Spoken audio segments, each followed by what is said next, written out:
신종 코로나 사태로 시작된 요한계시록 강해를 약 10여 차례 걸쳐서 오늘 드디어 마지막 시간에 이르렀습니다.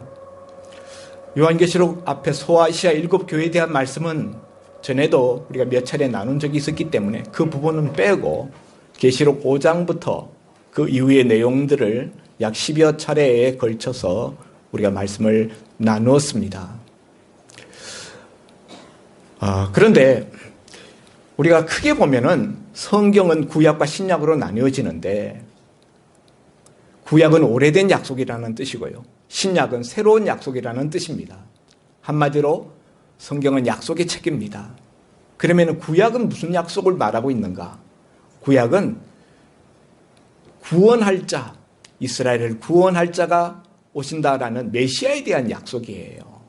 그리고 그 메시아에 대한 약속은 유대 땅 베들레헴의 아기 예수께서 나셔서 그 땅에서 공생의 3년 사역을 마치시고 십자가 위에 달리시고 부활하심으로 말미암아 초림의 그 예언의 약속은 다 이루어졌던 것입니다. 구약의 예언의 말씀은 그것으로 1차적으로 이루어졌어요. 그러나 신약의 약속의 말씀은 무엇인가? 그것은 초림의 예수님이 다시 재림하신다는 거예요. 처음 유대 땅에 육신의 몸을 입고 사람의 몸으로 나셨던 예수님은 세상 마지막 날 심판주가 되어서 온 세상 만물을 심판하시는 재림의 주님으로 심판관으로 왕 중의 왕으로 오신다는 것이 신약의 약속인 것입니다. 그런데 이 신약의 약속, 주님이 다시 오신다라는 이 약속은 크게 보면요. 일단 주님이 오신다라는 것을 거듭거듭 이야기하고 있어요. 신약 성경에서 예수님이 다시 오신다라는 이야기를 얼마나 많이 하고 있습니까? 그런데 오늘 우리가 요한계시록 맨 마지막 장, 이 맨 마지막 끝부분에 와서 오늘 우리가 읽은 본문에 보면은 예수님이 그냥 오시는 것이 아니라 속히 오신다라고 말씀하고 있습니다. 그래서 오늘 설교의 제목도 내가 속히 오리라. 그런데 이 속히 오리라는 이 주님의 말씀이 오늘 우리 읽은 본문에만 3번이나 나와요. 어디에 나오죠?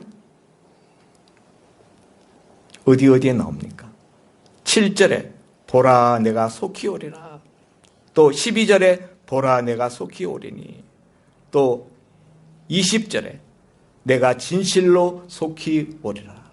예수님이 속히 온다라는 말씀을 3번씩이나 하고 있다. 특별히 마지막 3번째 속히 온다라는 말씀 속에는 내가 진실로 속히 오리라. 진실로라는 것은 예수님이 강조하실 때 쓰는 표현이에요. 내가 정말 진짜로 내가 속히 오겠다. 그런 말씀이죠.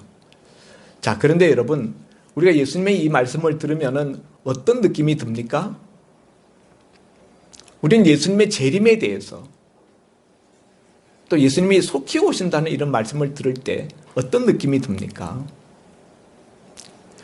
사실 별 느낌이 없어요. 예수님이 오신다라는 말씀을 들어도 별로 그렇게 와 닿지 않는, 특별히 또 속히 오신다라는 부분에 대해서는 더더욱이나, 아니 이 말씀은 1세기 때 주신 말씀인데, 초대교회 때 100년, 서기 100년이 되기 이전에 주신 말씀인데 지금 그로부터 20세기가 지났어요. 2000년 세월이 지났는데 아직도 주님이 안 오셨는데 뭐 주님이 속히 오신다는 거야. 이 말씀이 그렇게 우리에게 피부적으로 확 와닿지 않습니다. 그러나 여러분, 오늘 우리는 이 말씀을 그냥 피상적으로 건성건성 들어서는 안 됩니다. 주님이 2000년이 지나도록 아직 안 오시면서도 2000년 전에 왜 이렇게 속히 온다고 말씀하셨을까? 여러 가지 이유가 있다고 생각합니다. 첫째는 예수님이 성경의 예언상으로 볼 때 초림하신 예수님, 유대 땅 베들레헴에 오신 이후로 성경에 예수님에 관하여서 예언되어 있는 것은 그 다음에는 재림 사건밖에 없기 때문이에요. 초림과 재림 사이에는 예수님에 대한 아무것도 성경에 약속되어 있는 게 없어요. 부활 승천하신 예수님은 그 다음에 너희가 하늘로 올림을 본 그대로 이 예수는 다시 너희에게 오신다라고 사도행전 1장에 말씀하셨어요. 그래서 순서상으로 그 초림과 재림 사이에 아무것도 없기 때문에 예수님이 다시 온다는 이 사건, 이 기록에 대해서 우리가 등한하게 생각하면 안 된다는 거예요. 초대교회 성도들은 이 본문을 자신들의 당대 예수님이 올 걸로 오해하신 경우들도 있었어요. 성경 기록에 보면은 당대 예수님이 올 것처럼 생각했던 그런 느낌을 우리가 받게 하는 대목들이 있습니다. 그러나 그렇지 못한 것은, 그렇지 않은 것은 사실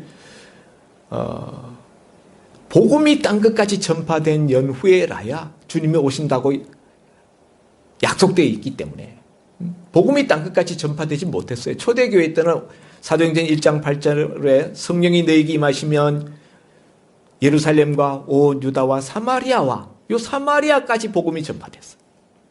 땅끝까지 전파되어 세계 모든 열방, 나라, 민족들이 다 복음을 받아들이게 된 연후에라야 주님이 오신다고 약속하셨기 때문에 2000년 지난 세월은 복음이 땅끝까지 전파되는 것을 기다린 세월이요. 주께서 예비하신 14만 4천 신약과 구약 시대의 모든 구원받을 하나님의 백성들의 숫자가 차기까지 하나님께서 천년하고 계시는 거죠.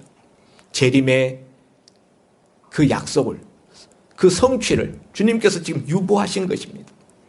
그러나 여러분, 지금 이 시대야말로 복음이 땅끝까지 거의 다 전파된 시점이에요.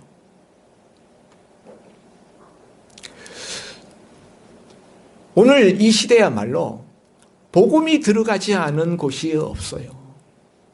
정말 아프리카 밀림 속까지, 아마존 정글 속까지 복음이 들어가 있습니다.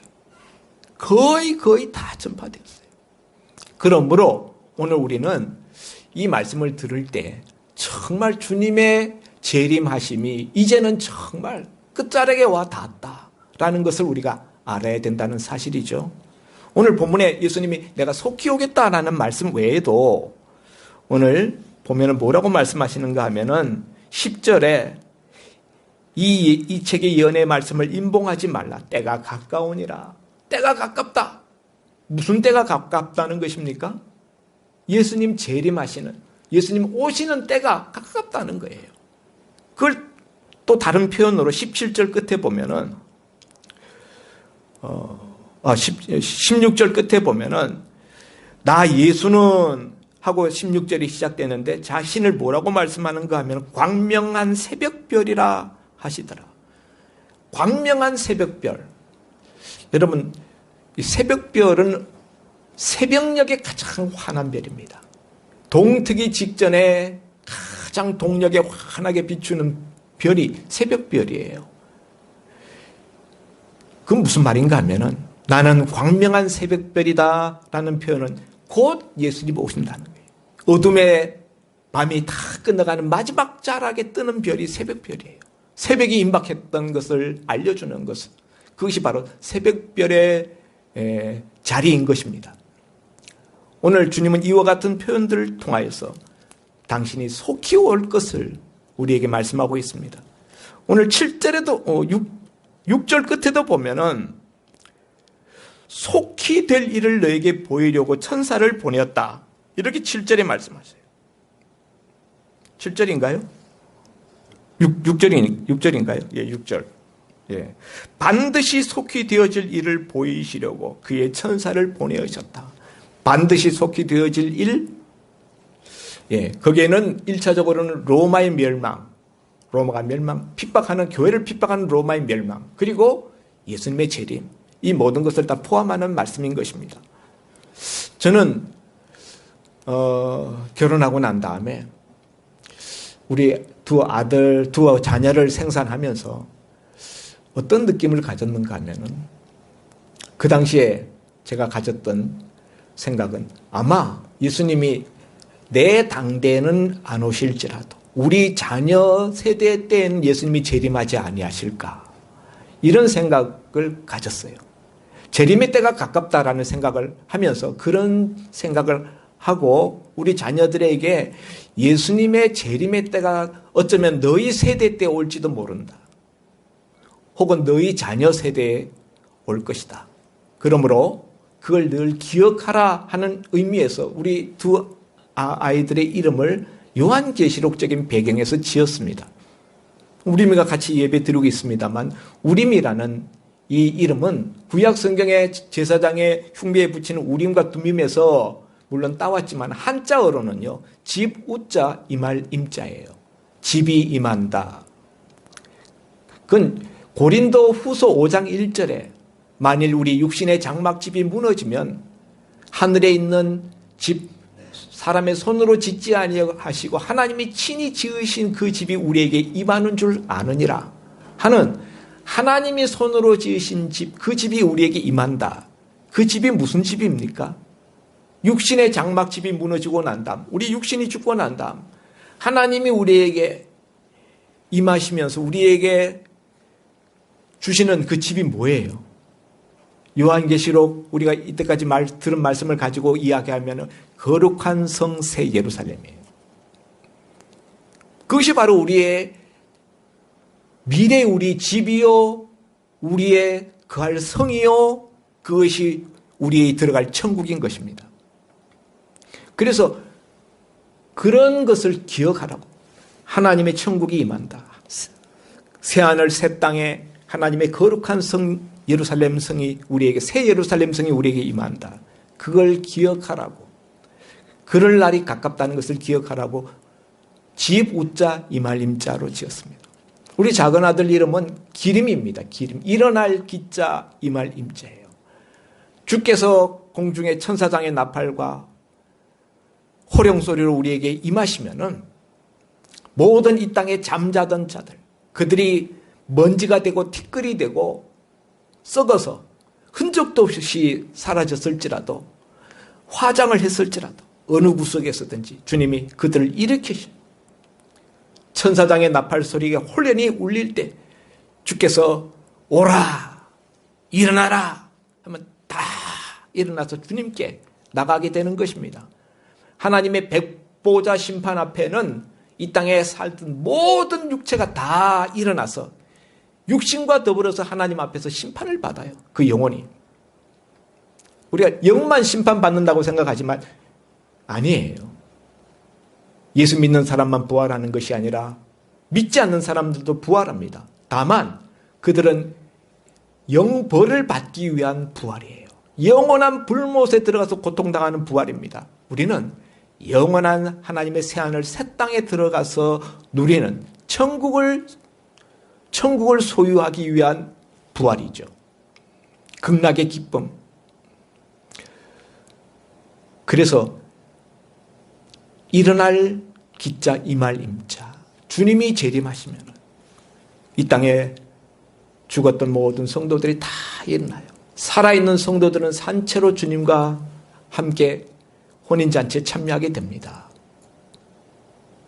그래서 일어날 기자 임할 임자예요. 우리 두 자녀의 이름은 요한계시록을 배경으로 제가 지었습니다. 주님이 오신다는 이 사실을 성경에서 거듭거듭 말씀하고 있음에도 불구하고 우리가 이것을 굉장히 대수롭지 않게 생각하는 데에는 사탄이 이 재림에 대해서 우리 시야를 흐리도록 한 그런 장난이 있었다고 생각합니다. 제1차적으로는 우리 한국교회에 다미성교회라는 이단이 일어나서 예수님이 1900 몇 년 몇 월 며칠에 온다 이렇게 해가지고 그 다미성교회를 추종하는 성도들이 산에 올라가서 흰옷을 입고 모든 일반적인 사회생활 가정생활 다 포기하고 재림을 기다린다고 난리를 치면서 한국교회 전체를 망신시켰어요. 그런 일로 말미암아 사람들이 재림에 대해서 이야기하면 마치 무슨 이단같이 생각하는 이런 경향이 생겨나게 되었다는 거죠. 근자에 와서는 신천지라는 이단이 일어나서 14만 4천을 왜곡하고 또 하나님이 우리에게 마지막에 우리에게 안겨주시는 새하늘 새 땅, 신천신지, 그것을 본따서 신천지라는 이단 교단 이름을 정함으로 말미암아 신천지 그러면은 뭔가 이단 같은 느낌이 드는 신천지에 대한 이야기를 하는 것이 뭔가 부담스럽게 만드는 이런 폐해를 낳고 말았다는 것이죠. 사탄은 성경에서 가장 중요한 그런 내용들을 잡아가지고 그걸 살짝 비틀어서 왜곡시켜서 성도들을 미혹하게 하고 교회를 하나님의 그 정확한 진리에 바로 서지 못하고 그것에 집중하지 못하게 하는 이런 것들을 우리가 한국교회와 한국교회 주변에서 일어나는 영적인 역사들을 통해서 우리가 보는 것입니다. 그러나 여러분, 우리는 성경은 분명히 재림에 대해서 철저하게 이야기하고 있고 그리고 주님이 속히 오신다고 거듭거듭 말하고 있다는 사실에 대해서 우리가 경각심을 가져야 되는 것입니다. 그러면서 주님은 오늘 속히 오겠다라고 말씀하시면서 이 본문에서 두 가지 복을 말씀하십니다. 요한계시록에는 7가지 복이 있어요. 7복. 마태복음 5장에는 8복이 있습니다. 산상수훈에 8복이 있습니다. 그러나 요한계시록은 7복이 있어요. 7복. 여러분 주보를 보십시오. 주보 교회 소식란 밑에 보면은 3번에 보면은 요한계시록에 나타난 7복이 있어요. 1장 3절에 그 가운데 기록된 것을 읽는 자와 듣는 자와 지키는 자가 복이 있다. 이 성경에 기록된 요한계시록에 기록된 이 말씀을 읽는 자, 듣는 자, 지키는 자가 복이 있다. 14장 13절 지금 이후로 주 안에서 죽는 자들은 복이 있다. 16장 15절 깨어 자기 옷을 지켜 벌거벗고 다니지 아니하는 자가 복이 있다. 19장 9절 어린 양의 혼인잔치의 청함을 받은 자들은 복이 있다. 20장 6절 첫째 부활에 참여한 자들은 복이 있다. 22장 7절 이 두루마리의 예언의 말씀을 지키는 자는 복이 있다. 22장 14절 자기 두루마기를 빠는 자들은 복이 있다. 오늘 우리가 읽은 본문 중에 22장 7절과 22장 14절 이 두 가지 복이 오늘 우리 읽은 본문 속에 있습니다. 이 두루마리라는 것은 이 성경 요한계시록 뿐만 아니라 확장한 모든 성경이죠. 성경의 말씀을 지키는 자가 복이 있다. 또 요한계시록의 말씀을 지키는 자가 복이 있다. 사실 이거는 첫 번째 복과 같은 거예요. 첫 번째 복 1장 3절에 이 가운데 기록한 것을 읽는 자와 듣는 자와 지키는 자가 복이 있다. 이것과 맥락이 같이 다 있습니다. 제가 얼마 전에 우리 친척 모임에 갔는데요. 우리 친척 중에 장로님 한 분이 계십니다. 그 교회가 개척할 때부터 그 교회에 출석해서 오랫동안 그 교회에 출석하면서 그 교회가 큰 교회가 됐어요. 아주 큰 교회가 돼서 교회 건물도 잘 짓고 그런데 이야기를 하다가 지난번에 제가 14만 4천에 대해서 설교한 내용을 유튜브로 이제 보내줬어요. 그랬더니 이제 그 장로님이 그 설교를 듣고 목사님 지난번 14만 4천 설교를 잘 들었습니다. 은혜를 많이 받았습니다. 그러면서 하시는 말씀이 근데 우리 교회에서는 요한계시록 말씀을 전혀 못 들었습니다. 우리 목사님은 요한계시록 말씀을 한 번도 설교하신 적이 없습니다. 제가 그 이야기를 듣고 깜짝 놀랐어요. 아니 이분이 그 교회에서 신앙생활을 30년 이상 하시면서 장로님이 되신 분인데 요한계시록에 대한 설교를 한 번도 못 들었다는 거예요. 근데 여러분 이게 그 교회만의 문제일까요? 그 교회는 건전한 장로교단이에요. 그 교회도 건실한 교회입니다. 장로님이 요한계시록을 한 번도 설교를 못 들었다 그러는데 성도 일반 서리 집사 예? 이런 분들은 말할 것도 없지 않겠습니까? 우리가 교회에서 요한계시록 설교를 잘 안 해요. 잘 안 하니까 성도들이 잘 몰라요. 그런데 이것을 약점으로 삼아서 신천지 이단들이 기존 기성교회 성도들을 만나면 요한계시록 우리가 배워보지 않겠느냐. 요한계시록 말씀을 기가 막히게 쪼개는 성경 기가 막힌 선생님이 계시는데 가서 배우자. 이렇게 해서 기존 교회 성도들을 신천지 이단으로 끌어들이는 거예요. 그런데 요한계시록을 제대로 공부하고 제대로 알지 못하니까 가서 들으면은 뭐가 잘못됐는지 뭐가 틀린지 모르고 그걸 그냥 그대로 다 빨아들이고 흡수하고 그대로 이단으로 전락되고 만다는 거죠.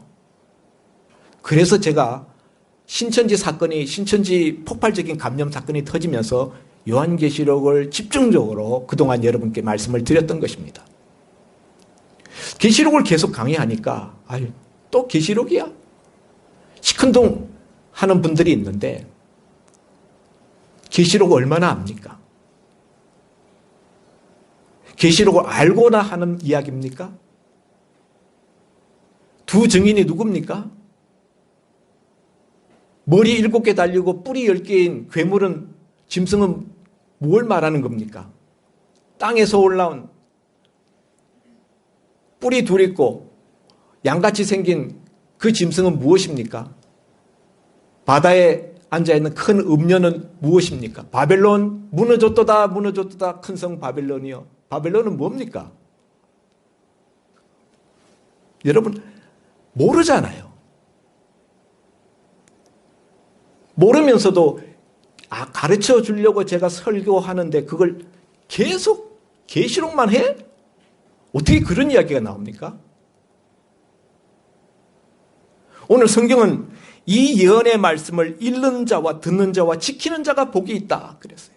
오늘 우리가 읽은 22장 7절에도 이 두루마리의 예언의 말씀을 지키는 자가 복이 있다. 알아야 지키죠. 그렇기 때문에 1장 3절에서는 읽는 자, 듣는 자, 지키는 자가 복이 있다고 이야기하는 거예요. 계시록 몇 독 하셨습니까? 계시록 한 번이라도 처음부터 끝까지 다 정독해 보신 분이 있습니까?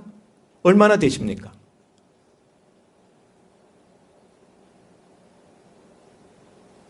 여러분, 이 시대야말로 요한계시록을 우리가 잘 알아야 되는 시대예요. 우리가 그 시대에 가깝잖아요. 때가 가까우니라. 오늘 10절에 이 책의 예언의 말씀을 임봉하지 말라. 때가 가까우니라. 여러분 에스겔서에서 에스겔 선지자에게 묵시의 말씀을 주시면서 임봉하라 그랬어요. 이 말씀은 임봉하라. 왜냐하면 때가 너무 멀기 때문에. 그런데 오늘 22장에서는 이 예언의 말씀을 주시면서 임봉하지 말래. 봉하지 말라는 거예요. 펴놓으라는 거예요. 왜? 읽어야 되기 때문에. 지금은 이 말씀을 부지런히 읽어야 되기 때문에. 그래서 임봉하지 말라는 거예요. 그런데 얼마나 읽고 있냐는 거예요.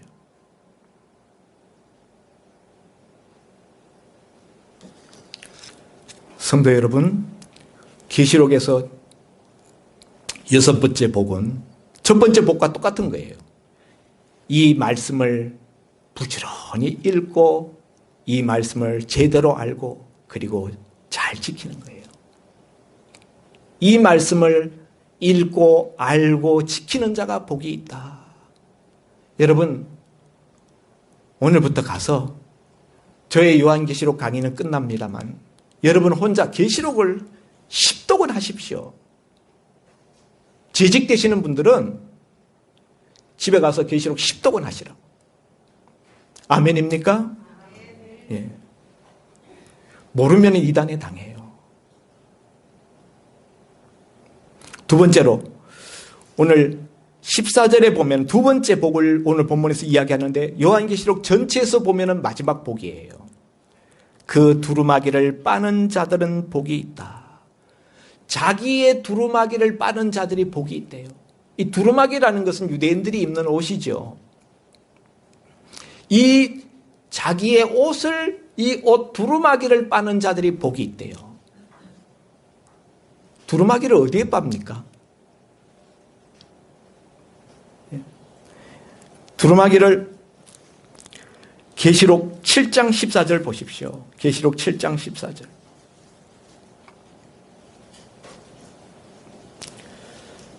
(7장 14절) 하반절에 이는 큰 환난에서 나오는 자들인데 어린 양의 피에 그 옷을 씻어 희게 한 자들이다. 이렇게 말씀하고 있어요. 어디에 옷을 빤다고요? 어린 양의 피에 그 옷을 빨아 희게 한 자들. 성경에서 옷을 빨라 하는 것은 성결케 되는 것을 말하는 거예요. 죄의 씻김을 받는 것인데요. 우리의 죄를 씻는 길은 어린 양 예수께서 십자가에 피 흘려주신 그 보혈로 우리를 씻어야만 우리가 깨끗하게 되는 거예요. 그러니까 어린 양의 보혈로 그 옷을 빤 자들, 이들이 복이 있다. 이 예수 믿고 예수님의 십자가 보혈로 그 인격이 씻김을 받은 자들, 죄 사함을 받은 자들, 그렇게 해서 의롭다고 칭함을 받는 그들이 복이 있다는 거예요. 마지막 복으로 주님이 이 말씀을 하시는 이유가 어디 있습니까? 여러분, 가장 기초적인 복이기 때문에 주님이 다시 이야기하는 거예요. 우리는 여러분 복이라 하는 것을 너무 물질적인 것과 이 세상의 것으로 우리가 생각합니다. 오늘 계시록에 나온 이 칠복 보십시오. 기록된 말씀을 지키는 자가 복이 있고, 주 안에서 죽는 자가 복이 있고, 자기 옷을 지켜 벌거벗고 다니지 않는 자가 복이 있고, 어린 양의 잔치에 혼인잔치에 청함받은 자가 복이 있고, 첫째 부활이 참여하는 자가 복이 있고, 이 두루마리 예언의 말씀을 지키는 자가 복이 있고, 자기 두루마리를 빠는 자가 복이 있고, 여기에 우리가 복이라고 생각하는 게 하나하나 들어있나요? 여러분이 지금 그렇게 사모하고 추구하고 원하는 그 복이라고 생각하는 그것이 여기 하나하나 들어있나요? 하나도 없어요. 마태복음 5장에 나오는 팔복 산상수훈에는 그런 복이 들어있나요? 거기에도 없어요.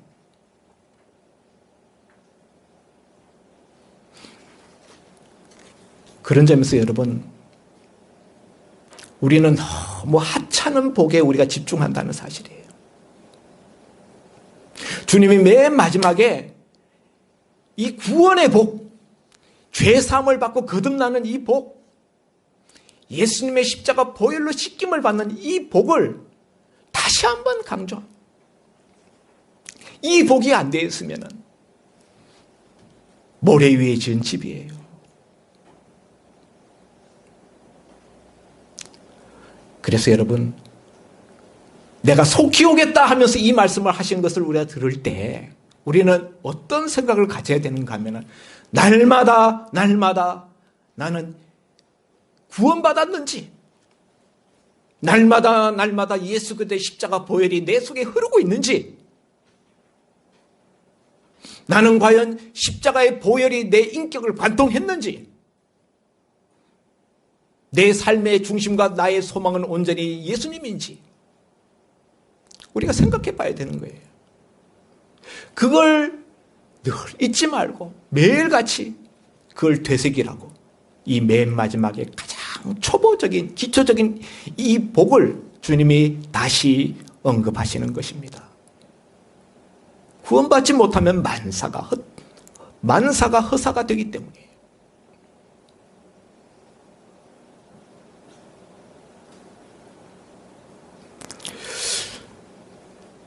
그래서 여러분, 속히 주님이 오실 때를 바라보는 우리는 날마다 내 심령 가운데 주님의 십자가 보혈이 흐르고 있는지, 내가 내 삶과 내 인격이 예수 그리스도의 보혈로 깨끗해지고 있는지.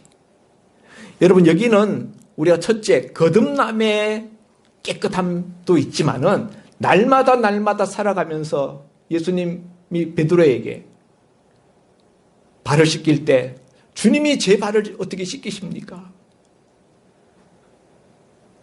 제가 주님 발을 씻겨드려야죠. 그러면서 씻겨주시겠다면 제 몸도 씻겨주십시오. 그럴 때 온몸을 씻은 자는 발만 씻으면 된다. 이렇게 말씀하셨어요. 거듭난 자라 할지라도 우리는 매일매일 발을 씻어야 돼요. 예? 저는 주일날 설교하러 나올 때 주일 아침에는 두 가지를 합니다. 첫째, 아침을 먹지 않습니다. 아침 먹고 혹시라도 제 심령이 느긋해질까 봐 아침을 안 먹고 나옵니다. 두 번째는 아침에 일어나서 꼭 주일 아침에는 발을 씻습니다. 모세가 호렙산 불 붙는 떨기나무 앞에 나갈 때 모세야 모세야 내 발에 신을 벗으라. 저는 그런 심정으로 하나님 앞에 나가는 그런 심정으로 주일 아침에 예배당에 나가기 전에 꼭 발을 씻어요. 내 마음을 씻는 마음으로. 여러분 우리는 주님의 오실 것을 우리가 바라보면서 그걸 소망하면서 날마다 내 삶에 내 행위에 더러운 것을 씻는, 그래서 거듭남뿐만이 아니라 성화되는 이 작업을 우리가 날마다 해야 되는 것입니다. 그래서 예수 믿는 삶이라는 것은 두 가지예요. 날마다 주님을 바라보고 주님 중심으로 주님을 삶의 초점으로 사는 것이요, 날마다 자기를 깨끗하게 하고 날마다 자기를 씻는 삶이에요. 마지막으로 주님은 12절에 보라 내가 속히 오리니, 속히 오리니라는 말씀 다음에 7절에는 말씀을 지키는 자가 복이 있다 그랬고요. 두루마리를 빠는 자가 복이 있다 그랬는데 오늘 여기 12절에 보면은 내가 속히 오리니 내가 줄 상이 내게 있어 각 사람에게 그의 행한 대로 갚아주리라. 속히 오겠다라고 말씀하시면서 뭐라고 이야기하시는가 하면은 각 사람에게 갚아줄 상이 있다는 거예요. 이 상이라는 것은 상급이라는 말입니다. 삭시라는 거예요. 여러분 우리가 구원은 하나님의 은혜로 값없이 공짜로 받습니다.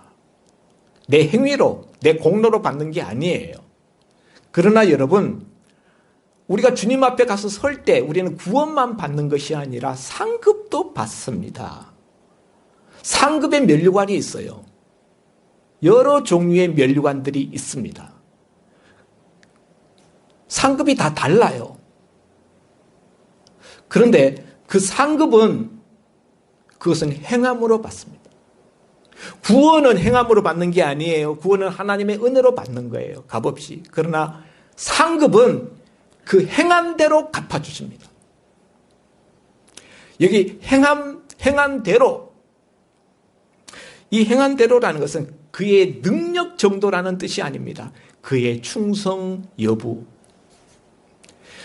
이 땅에서는 능력대로 대우를 받아요.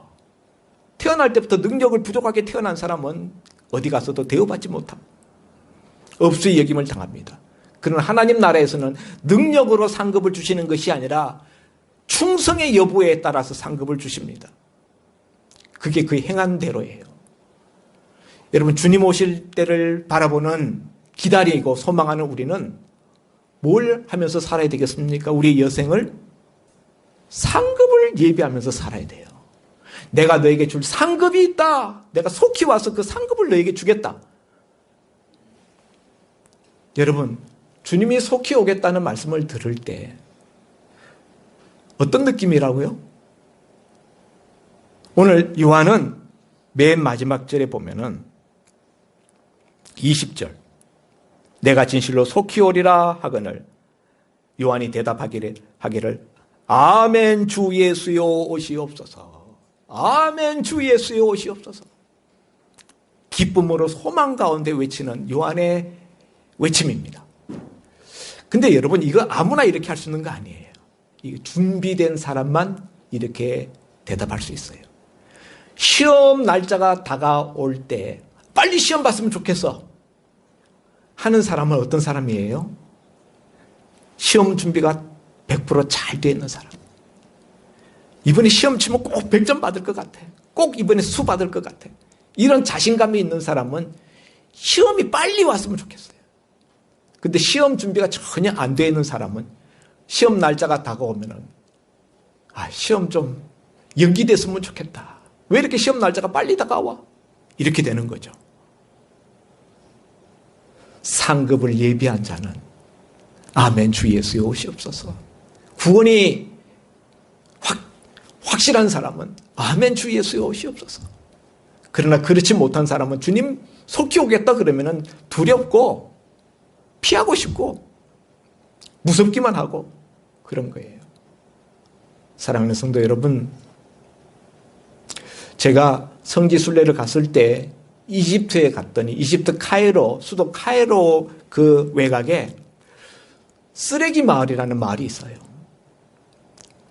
그 수도 카이로에서 나오는 모든 쓰레기를 우리나라 난지도처럼 그렇게 그 외딴 외곽 지역에 갔다가 거기에서 그 쓰레기를 쌓아놓고 처리를 하는데 그 쓰레기를 처리하는 사람들이 누군가? 이집트 곱틱교회 신자들이에요. 예수 믿는 사람들이에요. 이집트라는 나라는 대부분이 이슬람 신자들이잖아요. 이 사람들이 기독교인들을 박해하는 거예요. 테러해서 죽이고 때려 죽이고 불살라 죽이고. 그래서 이 사람들이 자기네 그 살 곳을 찾아서 정부하고 딜을 했어요. 딜을 해서 외곽에 나가서 그들이 이집트의 쓰레기를 다 처리해주는, 그런 대신 그들에게 생존권을 보장해주는 이런 방식으로 이집트 외곽에 쓰레기 마을을 만들어서 사는 그 사람들 그 마을에 들어가 봤습니다. 그 안에 들어가는 입구부터 막 쥐가 진동합니다. 파리떼, 말도 못해요, 말도 못해. 근데 그 마을, 그 완전 거대한 쓰레기 산을 통과해서 들어가면 그 안에 큰 바위 동굴 교회가 있습니다. 바위가 있는데 그 안에 엄청나게 큰 동굴이 있어요. 그 동굴 안에 교회 예배당을 만들었어요. 그 들어가면서 입구에 보니까